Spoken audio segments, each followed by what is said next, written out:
Bora comentar o pronunciamento de Jair Bolsonaro?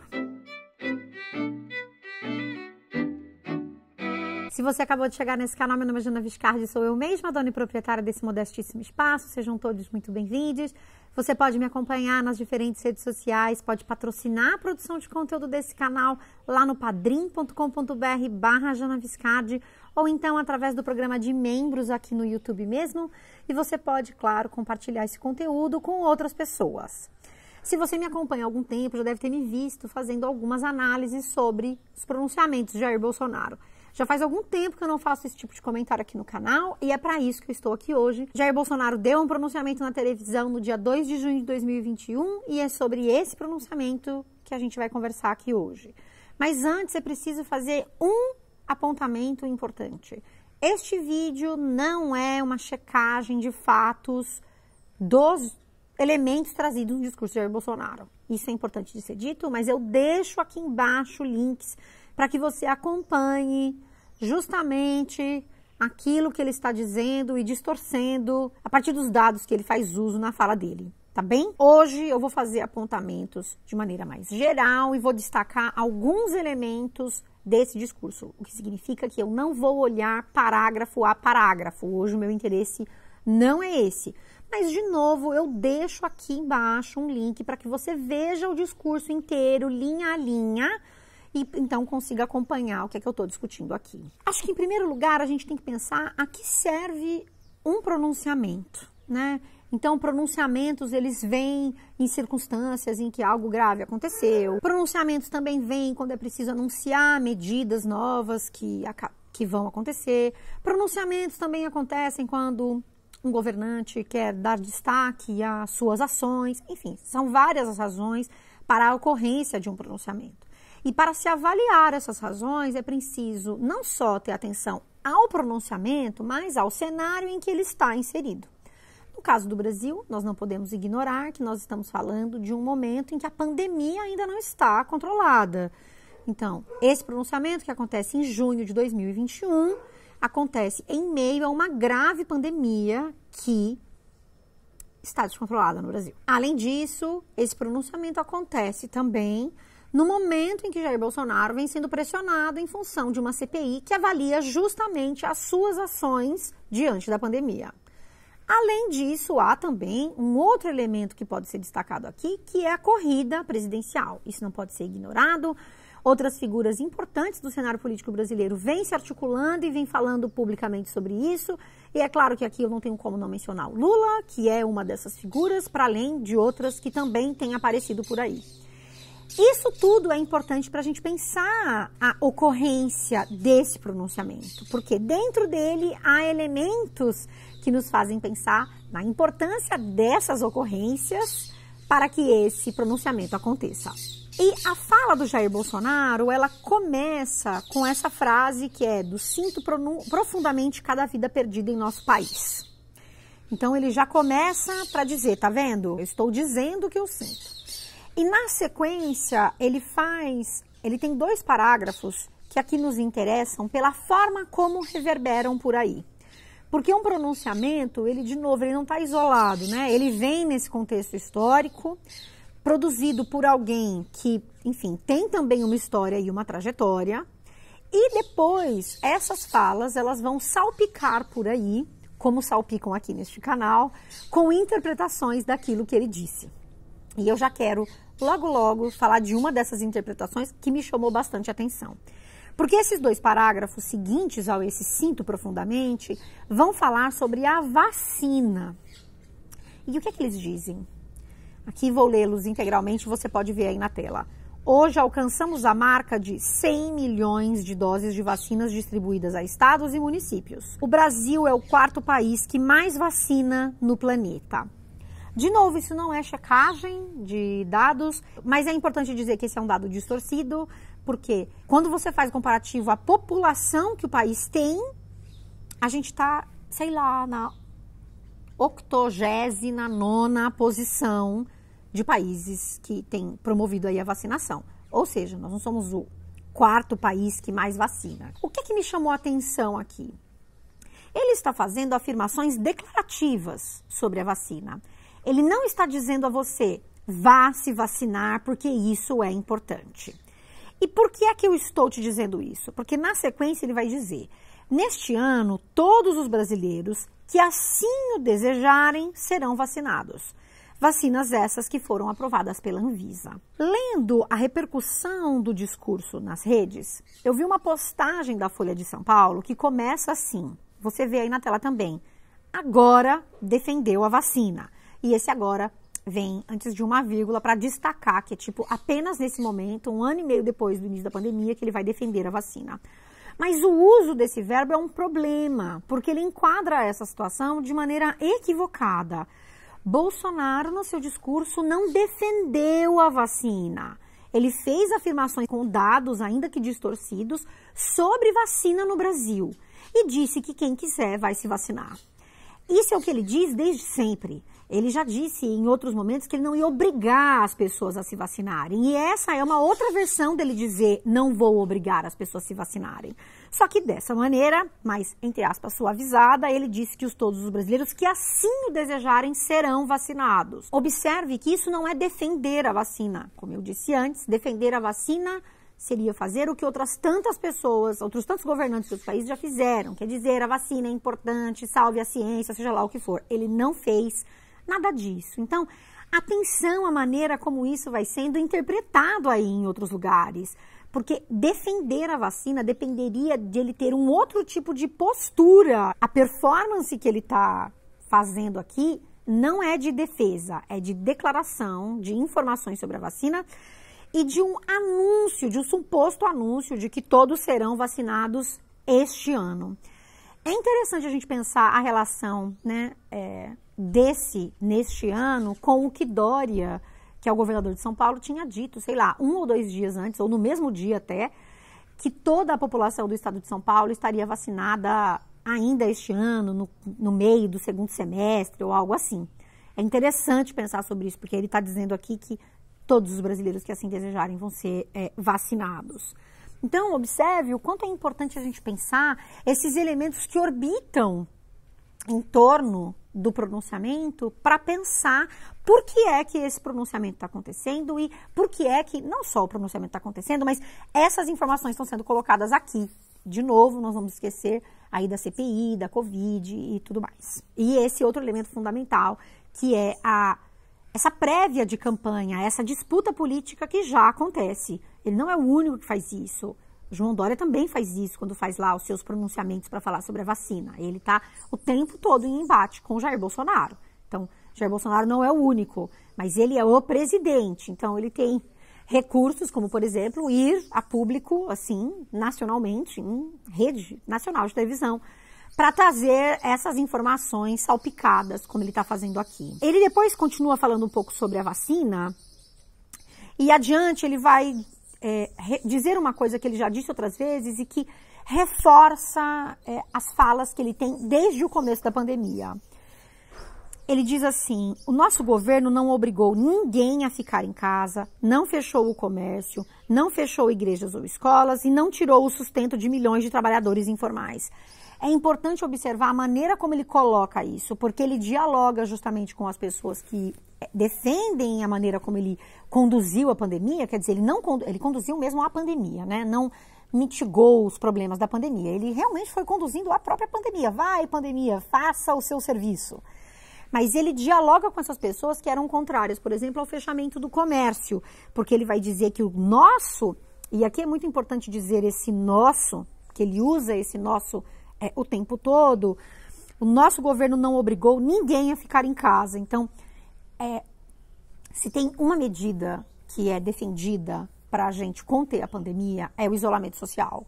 Ele é contra o isolamento social, claramente, desde o começo. Mas não só isso, ele é contra o uso de máscaras, porque basta ver a maneira como ele se coloca, quando ele sai por aí, para você observar justamente essas coisas. Ele não está nem aí para o isolamento, ele aglomera mesmo e ele não usa máscara. E ele vai dizer que não fechou o comércio, não fechou as igrejas ou escolas, e depois ele vai dizer, não tirou o sustento de milhões de trabalhadores informais. Como se as medidas de contenção da pandemia tirassem o sustento dos milhões de trabalhadores informais. Ou então, como se os governadores e prefeitos que fizeram essa escolha estivessem tirando o sustento de milhões de trabalhadores informais. Quando, na verdade, essa é uma maneira de olhar que a favorece apenas a ele, para dizer que não foi ele quem fez isso. Então, ele continua aqui fazendo a mesma coisa que ele faz há mais de um ano. Embate direto com governadores e prefeitos contra aquilo que são as únicas medidas que contém a pandemia. E essa é uma parte importante, porque lá no final ele retoma isso aqui, ele volta para isso aqui.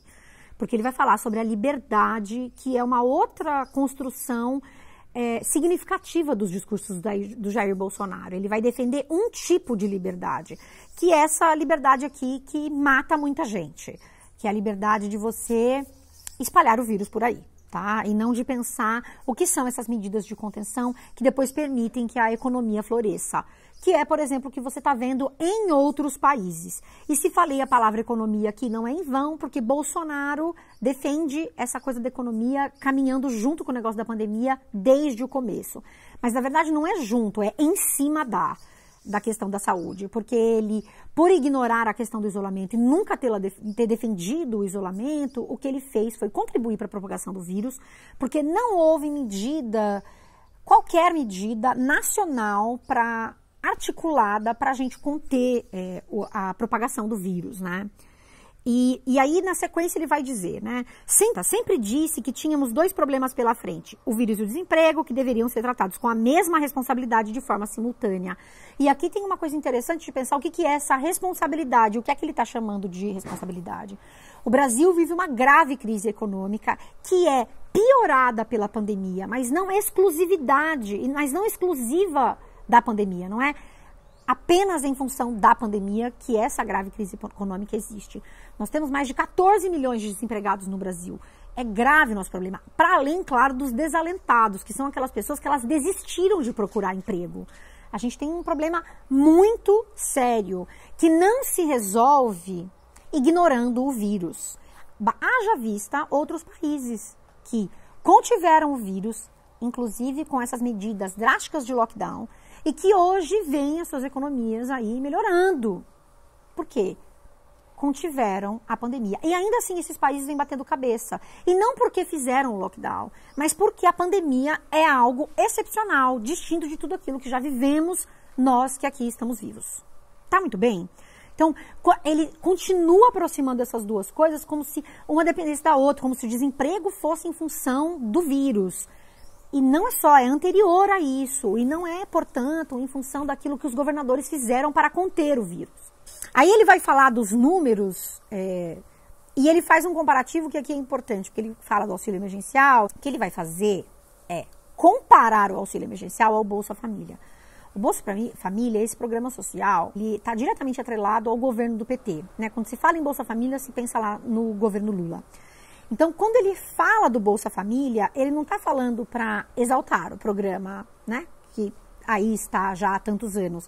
Ele vai dizer que o montante do auxílio emergencial já equivale a mais de 10 anos de Bolsa Família. Eu, de novo, não vou discutir esse número, mas eu quero aqui te mostrar que ele está querendo fazer esse comparativo porque ele está em embate direto com este partido, o PT, que é um dos partidos que tem um candidato à presidência que, de acordo com as pesquisas, poderiam desbancar Bolsonaro.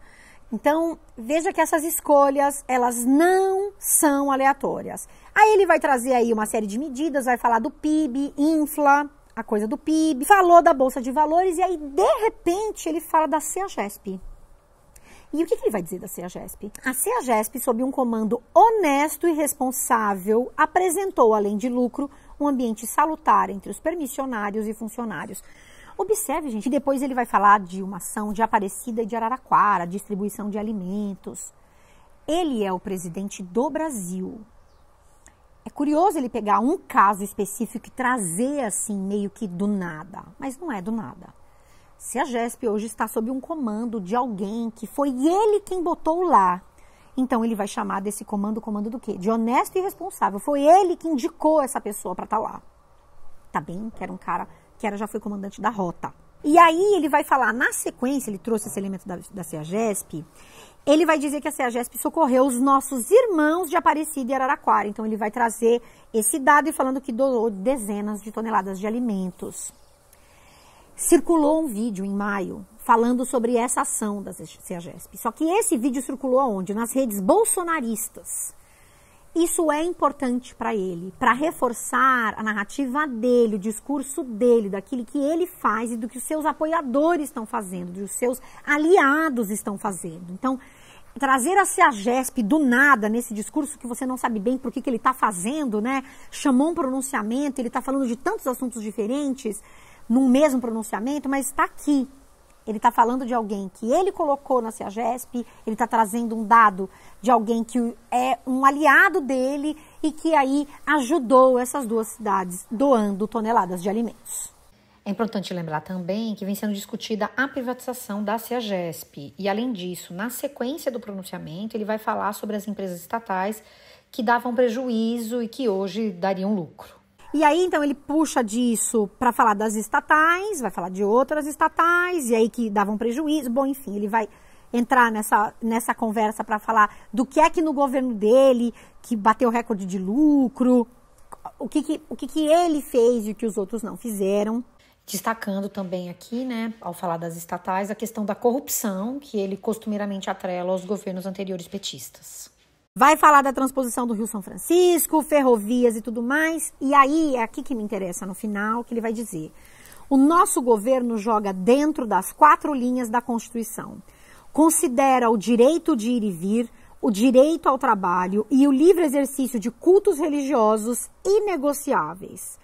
Todos os nossos 22 ministros consideram o bem maior de nosso povo, a sua liberdade, e aí ele fecha daquele jeito que a gente já conhece, que Deus abençoe o nosso Brasil. Então, quando você vê esse discurso, ele é um discurso, esse pronunciamento, ele é um pronunciamento que tem aquela cara eleitoreira, né? Porque o que ele faz é trazer uma série de dados meio aleatórios, de coisas diferentes, para te falar o quanto o Brasil está indo muito bem, obrigada, é lucro na caixa, sei lá, a CEAGESP ajudando as pessoas que precisam, o emprego supostamente crescendo.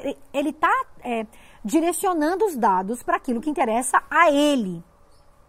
E faz isso fazendo o uso de estratégias já conhecidas, né? Então, ele vai reforçar essa coisa da liberdade, que é muito importante no discurso dele, essa liberdade que é direcionada a coisas muito específicas, que tem a ver com aquilo que ele defende. Então, ele é contra o isolamento social, então ele vai usar a cartada da liberdade contra isso.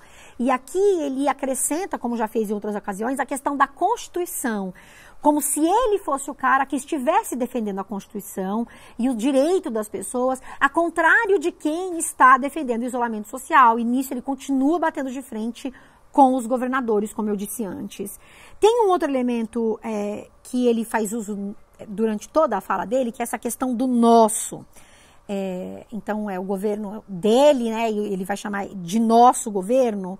E me interessa porque ele faz assim, quando ele vai falar logo no começo. Ele vai dizer, hoje alcançamos a marca de 100 milhões de doses. E aí, quando ele fala alcançamos, ele se inclui, né? Como se fosse ele. Mas ele foi o cara que negou 10 propostas para a gente ter distribuição de vacina da Pfizer, por exemplo, no Brasil. Então, é curioso pensar o uso que ele vai fazer desse nós, desse alcançamos, e de todos os nós que ele usa dentro do discurso dele. Então, a gente tem o embate com governadores, a defesa dessa liberdade, que é uma liberdade curiosa, que é uma liberdade de você propagar o vírus. Então, ele vai usar de maneira distorcida essa questão da liberdade para defender o que é indefensável, que é fazer com que as pessoas continuassem circulando de maneira absolutamente irresponsável ao longo desse ano e meio inteiro. Ele traz esses dados distorcidos, ou então essas informações de aliados dele para reforçar aquilo que, o que ele teria de bom. E ele faz aqui o uso de um recurso que eu acho bem importante, e para o qual já nos chamou a atenção o professor Ian Blumert, quando ele analisa os discursos do Donald Trump. Não que seja exatamente a mesma coisa aqui, mas eu acho interessante a gente prestar atenção nessa característica. No Twitter, o Bolsonaro faz uso de tópicos. Você, se o acompanha lá, já deve ter visto. Ele coloca, inclusive, as bolinhas, assim, o tracinho. Bolinha não, os tracinhos para indicar esses tópicos. Então, é sempre um tópico em cima do outro. E esse discurso nos dá essa sensação. Ele tem pouquíssimos conectivos entre os parágrafos, né? Entre parágrafos, como esse com isso, ou esse montante, retomando uma coisa que foi, dando continuidade a algo que foi dito antes. Ele faz pouco isso. Muitos dos parágrafos, eles parecem fazer muito sentido isolados, então eles poderiam ser tuitados, por exemplo, são informações que poderiam ser faladas de maneira isolada. E isso é uma característica que o professor Ian Blumert identificou para os discursos do Trump, que tinham até uma poética, digamos assim, que era a poética tuiteira, que eram frases curtas e que tinham esse alto poder aí de propagação. O estudo é um pouco mais complexo do que isso, eu estou trazendo apenas um elemento, eu vou deixar aqui embaixo para vocês se interessarem, quiserem ler, né, eu vou deixar aqui. Mas me chamou a atenção pensar que essa fala do Bolsonaro, ela é muito estruturada em torno desses tópicos também, é um tópico atrás do outro. Então, e essas afirmações, né, essas declarações, você pode tirá-las e ir usando isso no grupo do Zap, no Twitter.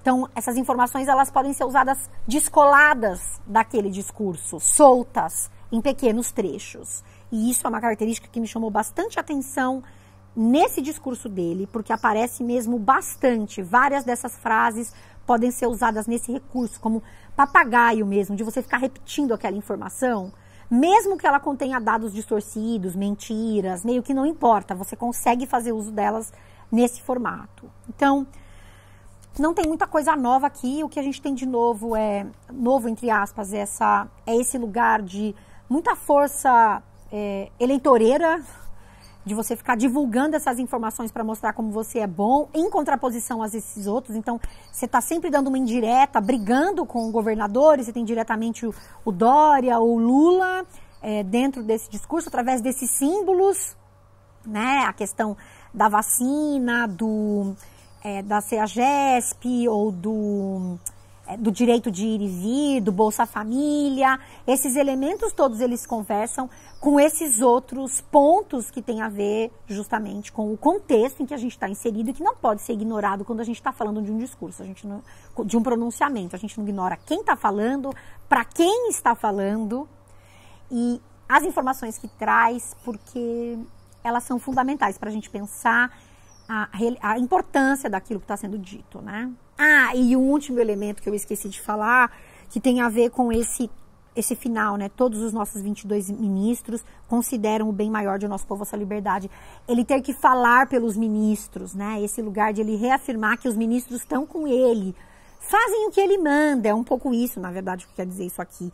E essa coisa da liberdade, de novo, reforçando que tem um destino, tem muito certo para quem está se falando dessa liberdade, o que significa essa liberdade e a quem ela está sendo direcionada, né? Então, sempre que a gente for ler um pronunciamento, a gente precisa pensar nesses elementos que orbitam em torno dele e a gente precisa pensar para quem é também que se está falando, né?